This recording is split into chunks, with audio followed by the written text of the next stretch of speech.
I was at a debate here recently and somebody said, well, doesn't the Shroud of Turin prove that Jesus Christ lived on earth? Well, I don't need the Shroud of Turin to prove Jesus lived on earth, but what about the Shroud of Turin? Somebody sent me this book and said, oh, Brother Hovind, you got to read this. This is proof that Jesus was buried in the burial cloth, you know, proof of death, burial, and resurrection of Christ. Well, they say the Shroud of Turin was the cloth Jesus was buried in. Now, here's the facts about it. This is a picture of it. You can see the picture of the face, and the arms are crossed, and, you know, they say the holes in the hands where he was, you know, crucified, and holes in the feet, and you can see the beard and all this stuff. There's several real serious problems with the Shroud of Turin. They say you can see the outline of his beard and his wounds. Well, the Bible says his face was bound about with a napkin. The piece around his head was different than the piece around his body. In John chapter 20, it says, Peter went in and saw the linen clothes lie, and the napkin about his head, not lying with the clothes, but in a place by itself.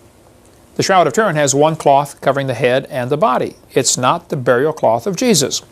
They saw the linen clothes lie by themselves, Luke chapter 24. Isaiah prophesied that they would pluck off his hair. Well, the Shroud of Turin shows a man with a beard. He didn't have a beard. By the time he got buried, they had plucked off the hair of his cheeks, okay? 1 Corinthians says it's a shame for man to have long hair. This guy had long hair. At least the image does, okay? Jesus did not have long hair. He was not a Nazarite. He was from Nazareth, okay?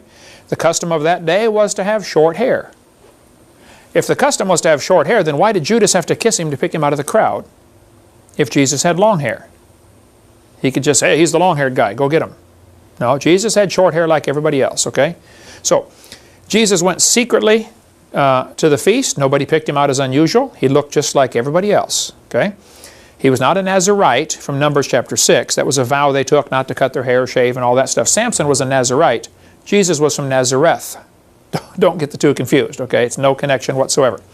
So the Shroud of Turin is a really old cloth.